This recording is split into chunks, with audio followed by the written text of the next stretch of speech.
Welcome to Outrage Overload, a science podcast about outrage and lowering the temperature. This is a bonus episode about observing CPAC.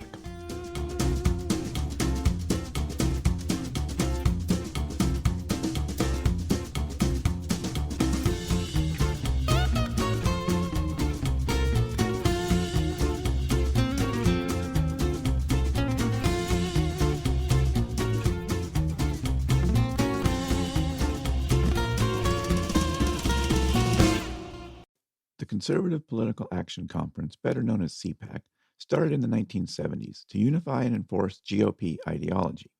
It remained a fairly small affair for its first 25 years of existence. As conservative media grew in popularity, CPAC evolved into more of a live conservative entertainment experience. It is perhaps best known for hosting controversial figures and delivering controversial soundbites, and dare I say, outrage. And journalists eat it up, serving up the most outrageous moments to their mostly liberal audiences. Anthropologists dedicate their career to studying human behavior, social structures, and cultural dynamics. They believe that to truly understand a society, one must immerse themselves in its various contexts and ideologies.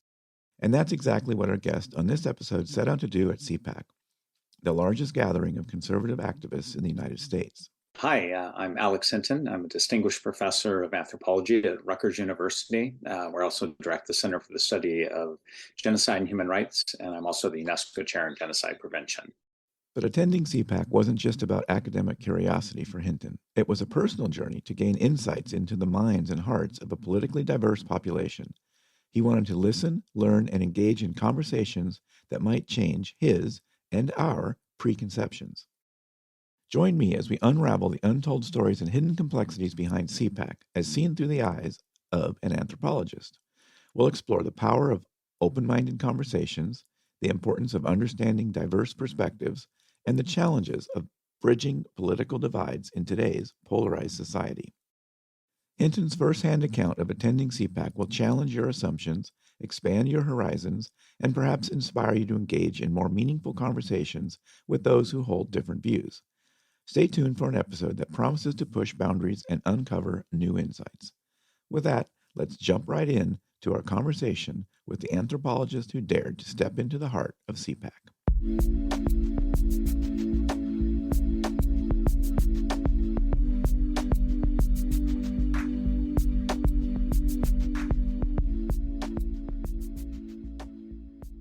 So I first discovered you and some of your research through a piece on a trip that you made to CPAC. And it seems like you went to CPAC sort of looking for some hope and common ground. And in some ways, it doesn't sound like the great place to start. But on the other hand, CPAC also represents a significant portion of sort of Americans. And it would be nice to know kind of where they stand and where folks are. You know, and I think a big tie-in to the podcast is that, you know, sort of both sides kind of represent or present this idea of kind of an apocalyptic view to their side to try to say if their side loses, you know, this apocalypse is going to happen. And the right sort of does it, quoting from your article, it says it's turning the U.S. into a socialist country like China. And the left sort of does it by saying democracy is coming to an end and will become an authoritarian state if the other side wins. So both sides sort of do that. And now I was kind of going to start there and sort of with your broader expertise, you know, not only what you just saw at CPAC, but like kind of at CPAC, but related to kind of your work with extremism. I'll just kind of leave that open-ended for a comment. Yeah, no, thanks. I think that's a good point. One thing, you know, in studying these issues for a while in the U.S. context is that, you know, as you just said, people on the left and the right call each other fascists, both say we're, you know, sort of ending up with authoritarian rule. And I think maybe people on the left don't realize that as much as I think people on the right do. People on the right, and again, tending to be the far right, are very aware of being, you know, dubbed a racist, for example. And people, you know, so at CPAC, for example, people would bring this up and say, in fact, they're racist. You know, for sort of promoting wokeism, DEI, critical race theory.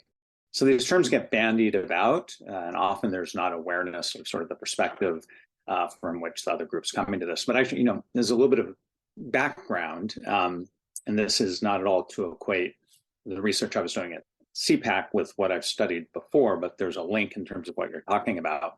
So I'm an anthropologist, and as some of your listeners may know, anthropologists go into the field. My field site is Cambodia, and for different reasons, when I went there, I ended up studying the Khmer Rouge genocide, which took place from 1975 to 1979.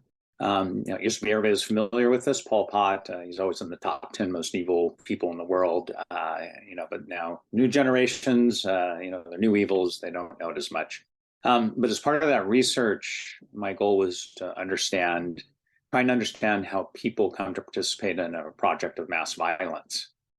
Principle of anthropology is called, it's cultural relativism, methodological relativism. That doesn't mean that everything's relative. What it means is you suspend what you're thinking and your judgments in the sort of sphere of dialogue that you have with someone. You recognize that person as a human being, even if they've tortured other people and done horrible things. So I've interviewed a lot of perpetrators, lots of victims, but this is sort of the method that I have.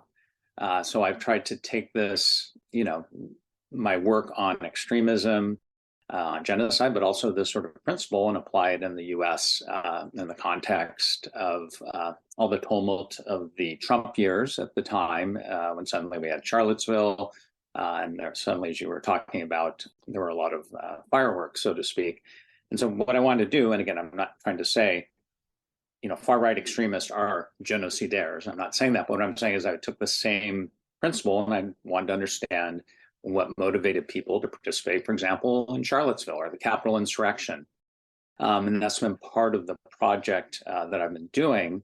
I might just add, I also, in this book, It Can Happen Here, I talk about what it was like to teach. It's sort of centered in the classroom. It's not a traditional academic book. It's written in a first-person style with a narrative flow during the, much of the Trump administration. But it's also, in a classroom context, trying to get people to be able to think through different sides, understand different perspectives. It's one thing that makes me really sad about all of the talk of critical race theory and, the demonizations of professors, which was taking place, unfortunately, by some people at CPAC. Not everyone, but there are many people, what they're doing is they're promoting critical thinking. And at the heart of that is getting to see two different sides. So in my classes, I have my own distinct pedagogy. I say to the students, the first day is, I don't want to know anyone's opinion about anything. You don't want to know my opinion about anything. But what we want to do on different issues is understand both sides. So I've taught, for example, the 1619 Project, but if I do that, I've paired it with, for example, the Pompeo Commission on Human Rights. The 1776 report isn't so good, but the Pompeo Commission was much better about this. It's more nuanced. So that's just an example of the sorts of pairings. And, students get the information, you talk about it, look at the strengths and weaknesses of both sides, and then students make their own conclusions. Critical thinking is a politically neutral tool that's ultimately used by left, right, and center for better or for worse. Anyway, so that's sort of the spirit by which I approached CPAC. I went there both because, I'm studying, extremism, politics, but I also had heard about CPAC for a very long time, and I wanted to understand what actually took place there, what people were saying. Was it the sort of headlines that I read in the newspaper? And I found there was some truth to the newspaper headlines. There's also exaggeration. There's also much more complexity, on the ground level.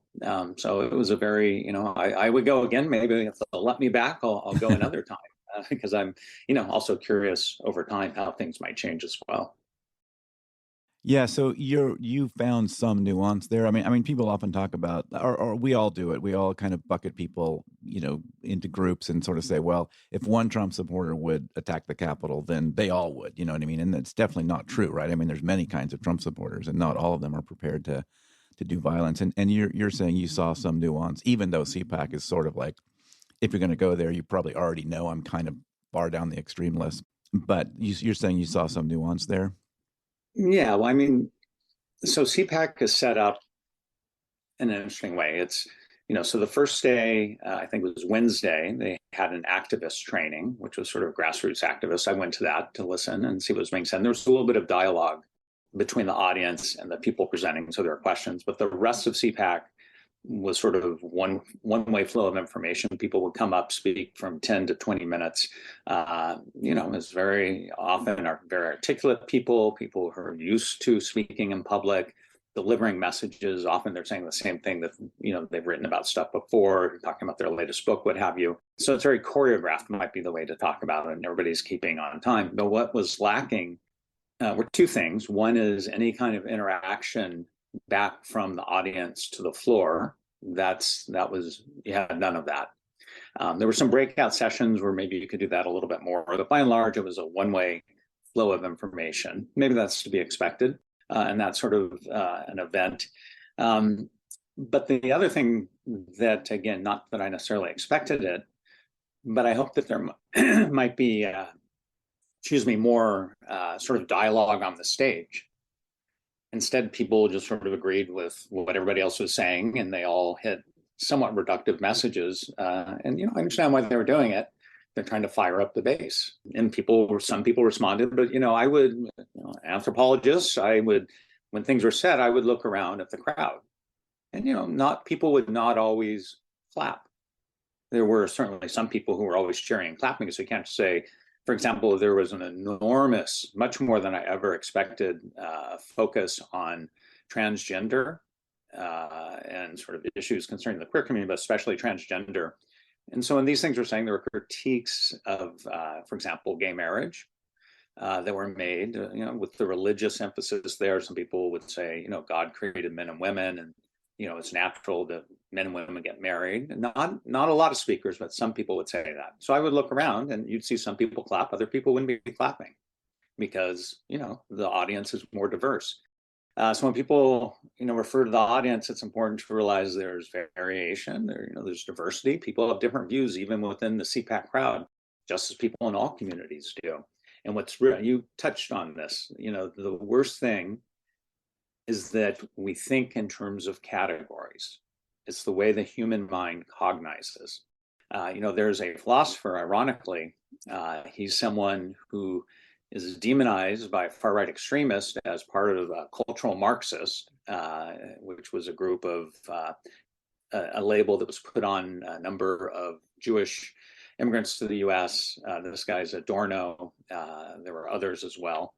But part of what he talked about was the need to avoid categorization, and he saw that thingification was the term and sort of philosophy that's used. That's the way we thingify people, because it's impossible to hold complexity, and that's the hardest thing. So you always have to push back against it. Just one other sort of point in my book, It Can Happen Here, for example. I read everyone's using the word racist to talk about, for example, people at Charlottesville. And, that certainly speaks to a certain truth that's there, but what it does is it also essentializes people, it individualizes what's going on, and it erases large complexities, such as the longer histories that lead to the moment, the different groups, the diversity of groups. So again, sort of going back to teaching, there's always the struggle is to push people to not reify, to not thingify. The question that people are saying is like, how do we get to this point? And people say we've lost our moral compass. And so, when I was there, I started thinking about, what is a moral compass? What exactly does that mean? People use that term all the time. It links very much to the focus of your program, right? About outrage. What is it? And sort of what, the way I framed it is, to have a moral compass, first of all, you have to be able to look back. You have to understand histories. You have to understand how you got to the place where you're standing at the moment. The second thing you have to be able to do is you need to be able to look around and understand the context. Where are you? How did you get into this place? What's around you? The other thing is you have to look, so you look around, you need to be able to look at someone else and try and understand their perspective, even if that perspective diverges greatly from your own. You need to be able to sort of look down at the ground of your own belief, and you have to be ready to sort of question and to think hard about your assumptions and those things that may drive your action. And all of that sort of prepares you to look ahead, to look to the future, and to plot your course forward. But unfortunately, people tend not to do that. They're kind of walking with a moral compass that's, let's just put it this way, that it doesn't have a lot of depth. And again, in terms of outrage overload, it would do well if everybody paused and really took a deep look at that moral compass, that I'm talking about. Yeah, and that sort of mindfulness, kind of where am I really, and what do I really care about, are really hard questions, right? I mean, and a lot of times we'd rather just kind of keep that simple and not ask ourselves those deep questions because they're hard. They're hard. Everything that's hard is hard, and we don't want to do the hard stuff. Now, you mentioned mindfulness. What was interesting about Chautauqua, people now know about Chautauqua because of Salman Rushdie, who was attacked on the stage there. It's a remarkable place, but they have a thematic, and as I mentioned, the thematic was grace, but they actually had, different speakers on the topic of grace from different perspectives, and one of those was actually a Buddhist monk who came and spoke. And so in terms of mindfulness, it was sort of his perspective about what is grace, and speaking to these things of trying to understand other perspectives, not being overly invested in the self, because of course the doctrine of non-self. But yeah, mindfulness you're absolutely right, is critical. Yeah, and it's kind of, there's also kind of a self-awareness kind of overlap with the, one thing about your CPAC, reading your CPAC page, it reminded me of something I do on kind of a different scale, where I do these, what I call these man on the street interviews, where I just, sort of find people that are willing to come on. So it's self-selected, so it's a little bit biased probably, but I speak to people across political spectrums and generational spectrums and otherwise, and I don't try to push back. I kind of have a canned set of questions I walk through, which are as neutral as they can be, and it is super informing for me. But one of the big takeaways I get, and I think it also applies to some of the other stuff you're talking about, sort of about in the racial justice world, is that nobody sees themselves as extreme, even if probably most objective observers would probably call that person extreme, but they kind of see themselves as the baseline, and everybody else is somehow somewhere else. They're more extreme, or they're the extreme ones. And I kind of noticed the same thing you mentioned about like Charlottesville and racism thing. It's kind of like racism is a little like bit like that, in that nobody thinks they're racist. I mean, even the guy, screaming the N-word does not want to categorize himself as racist, right? And won't say that. So there's some overlap there with the extremism stuff too, where people are on these extremes and don't even kind of aren't aware of it, because they see themselves as I'm the baseline, I'm the center. And I think that complicates things a lot, because when they do run into people, when all of us run into people with these other worldviews, we all think we're the center. But then as soon as we say something, we say, well, that person's insane, right? No matter which kind of end you're coming from. And I think that just causes these conversations to fall apart. So I don't know. I guess that was just kind of a comment. I don't even know if I have a question there. And I think absolutely right. And the other part of it is that people think they're right. So it's that I'm correct, because the truth is, it's disconcerting, it's destabilizing, it makes you uneasy to actually have your own beliefs questioned, to have to question yourself, to interrogate why you think this way. It's comfortable to be certain about things.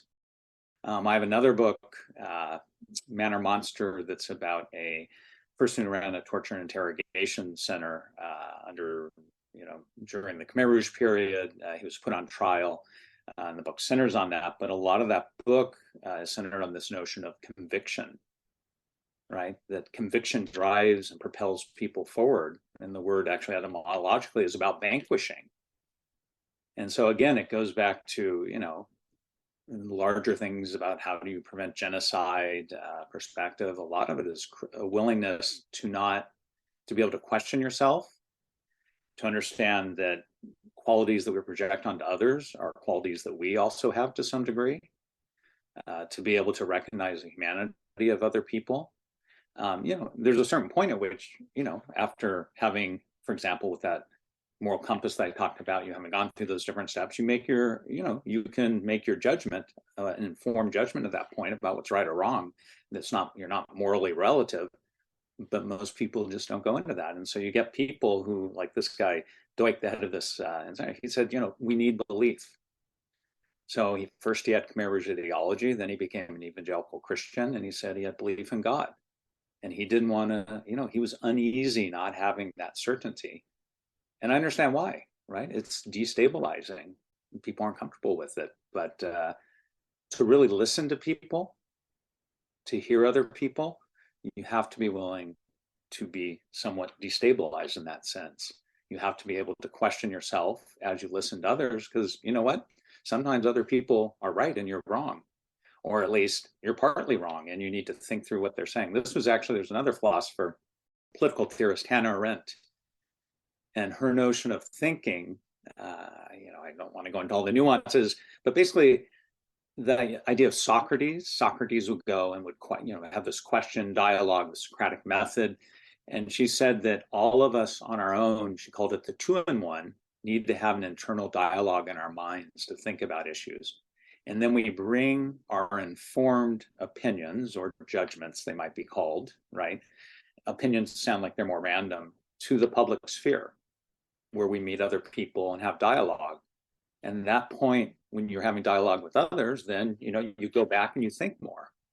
And the problem is, especially I know some of the topics that you've covered in your other shows, with the internet, with social media, everything's moving so fast. People don't reflect deeply on many things they need to think long and hard about. Now, I often wonder, Hannah Arendt died a while back, 20, 30 years ago. What would she have thought amidst all this? And now we have AI entering into things. So sort of to loop back to teaching, this for me is what I try and do in the classroom now, is really try and get people to think, learn how to do that 2-in-1, to consider both sides of an issue before they enter into the public sphere and engage in dialogue with other people. And I encourage them to break out of their bubbles. So for example, at Rutgers, where I teach, everyone can get a free subscription to the Wall Street Journal and to the New York Times. And so I say you should be looking at different news sources. Those are two just because they're free from the university, but people shouldn't just be reading the New York Times like many people do in the Northeast. You need to read another perspective, the opinion pages of the Wall Street Journal, which is different from the news section. You've got to get a variety of different perspectives to think through issues.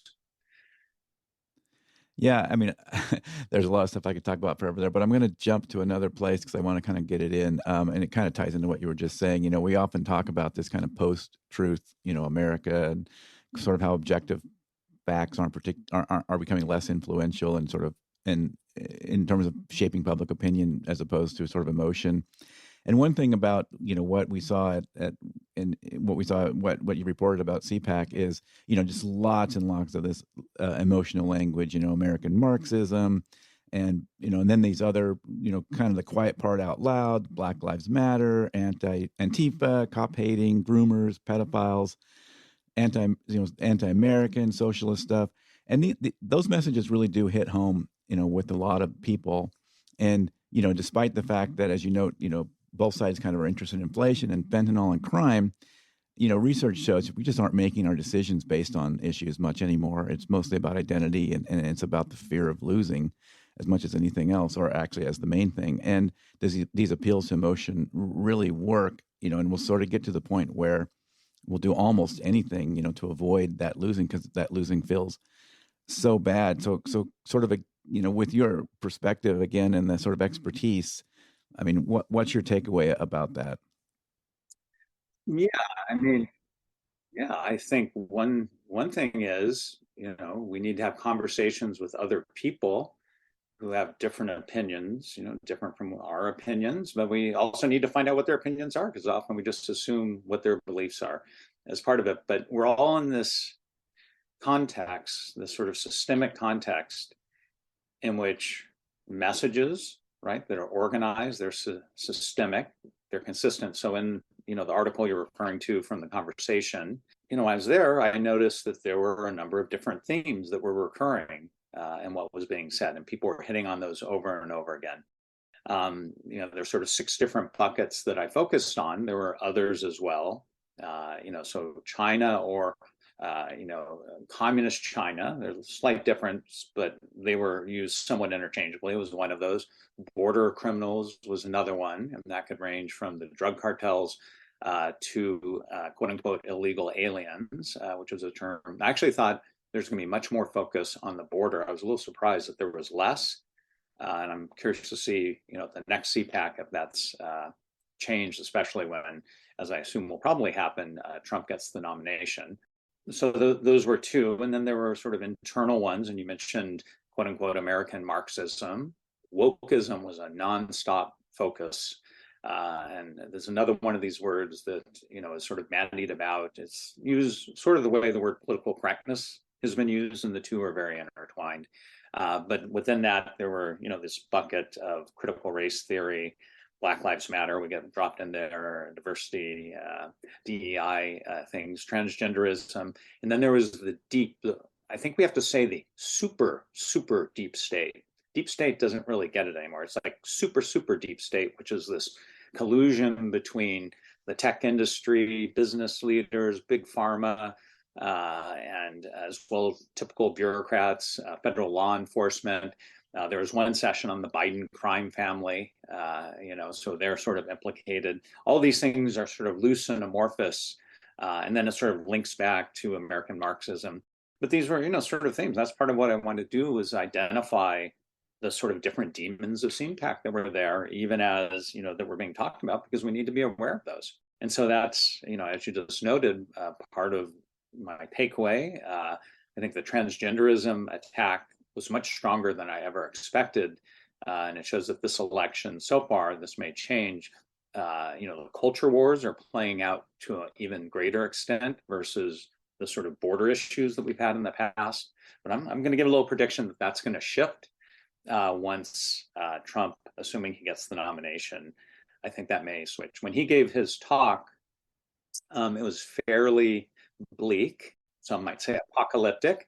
I'm sure many people have heard about it. He talked right at the beginning about the sinister forces, which were all these different demons that I talked about. But what I did notice is he only mentioned transgender once, if I recall correctly, in the entire speech, which went on for a really long time. It's the first time I've heard an entire Trump speech from start to finish, and it shows that they're at the moment, and he also may change and enter much more into the culture wars, especially when he's going up against DeSantis, who's really, that's DeSantis' bread and butter at this point. There's a little bit of a tension, and I'm curious to see how this is going to play out in the coming months. But if the indication of all the speakers, if that was an indication, transgender and sort of wokeism, quote unquote, more broadly, is going to be a big issue, as we're seeing almost daily in the news now. So you're saying the transgender stuff might be more in the primaries, and then maybe it will shift more back to immigration in the general? Yeah, well, Trump historically, and I haven't gone and researched this. This is impressionistic. Issues of transgender issues, or what they were calling "quote unquote" transgenderism, and one speaker actually called for transgenderism to be eradicated, which was a little alarming. That got a lot of headlines. It's not really something that I recall Trump focusing on all that much. So I think this is something that, as the primary season goes on, either Trump is going to start talking more about this, or we're going to get a lot more talk about the sort of threatening, border threats that are taking place. And China is always there. There were, China virus things being said. And in addition, we have the sort of origin, of coronavirus, and people, because a study had just come out, there were a couple of announcements that maybe it did come from a lab. So everybody's saying, well, we're right, we're vindicated. But to sort of loop back around to the very beginning, look, people on the right and the left care about fentanyl. Everyone's upset about fentanyl. People on the right and left are worried about national security. People on the right and left want borders, right? It's not sustainable to have hundreds of thousands of people coming across the border every month. People care about the same issues. It just gets, leaders take it, they soup it up, they inflect it, and then they turn people against each other. And then if you turn on the news like I do, I start off my day, actually, I go and I look and I say, well, it's CNN, MSNBC, and Fox. What are they saying, at the same time about the same issues? And they're often completely different realities, and they're taking the same issues and they're spinning them in completely different ways. So we really need to have the hard thinking that needs to go on. And it's really hard when information overload is with us, outrage overload. It's a big problem. But, so what can we all do? We can have a conversation. What I can do in the classroom is talk to students and work on them about the sort of how do you think critically. You're running this program. I mean, we all can do our part. Someone can go have coffee with someone else. But in the end, it's all of us on the ground that need to do our part to slow things down, to recognize the humanity of others, and to have, what might be a difficult conversation that we might be a little bit uneasy having. Yeah, and it's I think these trigger words and these emotional words are hard because it sort of sends us off that path, right? We revert back to sort of a different way of looking at the world. And so much of it is, we talked in the very beginning about sort of trust, and even people using anti-science or scientists or even academia. And I even, I hear that as well. I've heard a lot of people say, not a lot, but I've heard some people say, even the fact that I'm talking to scientists, sort of, they discount because, well, scientists are, I guess, a little bit like the deep state you're talking about, right? They're somehow part of that too. And there's this trust issue that scares the heck out of me, that we can't, and I think that was a huge factor with COVID, and it just spun so quickly that, nobody wanted to trust anybody. And I've seen people sort of, I don't know, just destroy the whole term. You use critical thinking several times a day. For a lot of people, critical thinking basically just means, well, I just reject anything I see. Well, that's not actually critical thinking, but they sort of think it is. Yeah, and you mentioned the attack on science. One thing I was a little surprised by, because I have a slightly different bubble in which I'm immersed, but I knew about the attacks on Fauci. But the attacks on Fauci were relentless, nonstop, and he was a demon. So within that, in this article, I actually had a section on the deep state. But all these, when you write these articles, there are space limits, and lots gets cut out. And the people, I said, why didn't you talk about this? Well, the reason the space length for, anyways. But I had a section on the deep state, and Fauci was part of that deep state. So he was, again, the sort of uncontrolled deep state actors who are doing these demonic things. So he was there. But, look, in the end, also, I think when we have conversations with people who have different political views, a lot of listening needs to take place. But I think all of us need to go in. We can't go in thinking that we're going to transform someone. We're suddenly going to get them to change their mind. When I think about it, I want to hear and learn from other people, see how they think differently. I'm want to talk to people who supported and still support Trump. I want to understand how they think that way. But then, for me, and sort of interrogating it, I want, how do they get their information?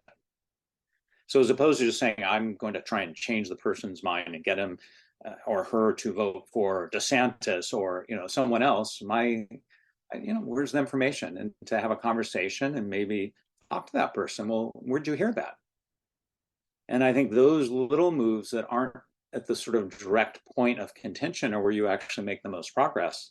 Because if people start thinking, well, where did I get my information? Well, I talked to people at the coffee shop with my buddies, and they were joking about it. Like, oh, well, do you listen to any news sources? Which ones? No, I just talked to my buddies at the coffee shop. This is actually a conversation I had with someone.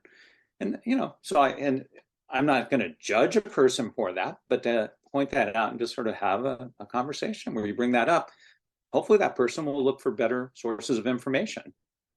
And sometimes they'll say, politicians on the left are manipulating us. And I said, well, yeah, that's true. And so are politicians on the right. They're all manipulating us. So absolutely, we agree on that. But the point is, it's not just one side, it's both sides. Yeah, well, and I have a line of questioning in my man on the street interviews that goes along that line. Like, I ask about a hot button topic, and then sort of, how do you find out about it, and how do you stay up to date about it? And one thing has sort of surprised me is people are feel really strongly about a thing they maybe just fairly recently learned about, and and maybe learn, like you say, from sort of an unconventional source. And yeah, that kind of surprises me. Yeah, and what you're doing is what needs to be done, right? To have conversations with people who are going to present perspectives that you may not. Well, none of us understand what someone's going to say. We see someone, let's say they're dressed up as they were at CPAC with sequin Trump shirts, different things, right? Everyone just assumes they're a certain type of person. To go back to that language of thingification, people are much more complicated. And the conversations that you're having are exactly the sorts of ones that people need to be having. People, after I did I was at CPAC, people would say things like, "Oh, you survived CPAC." People would say, "Did you feel you were in danger?" But that just, and I don't want to put down the people who make comments like that, but it goes to show what people think, that, I would go there and there would be these sort of almost evil people who wanted to attack me. It wasn't just like regular people. I like my relatives, who, like everyone's relatives for the most part, come from different places in the country, have different political beliefs, often that diverge from our own, and have a conversation. So I never understand why people won't talk to family members about politics. I mean, I understand if you do that and you're just judgmental, that's going to be bad. But to just have a conversation, listen. We can all learn. We can benefit by having family members who have different perspectives. We can learn from perspectives. But yeah, so I was a little surprised that people thought my life would be in danger going to CPAC. Yeah. But obviously was not the case. Yeah, well, that's good to hear. That's good to know. Well, I know, we've been running a little long, so I really appreciate your time, and it's been really fascinating for me, and I really appreciate all your insights.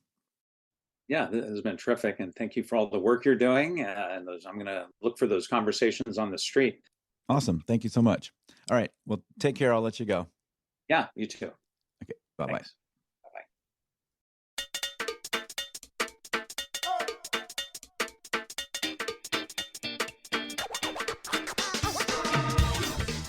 That is it for this episode of the Outrage Overload podcast. For links to everything we talked about on this episode, visit outrageoverload.net. You can follow me on Twitter at Mr. Blog. You can follow the show on Twitter or Instagram at Outrage Overload. We have a Facebook page /Outrage Overload and a Facebook group. If you like the show, tell your friends about it. Maybe think about giving us a review on Apple or your favorite podcast player. And check back in a couple of weeks for a brand new episode.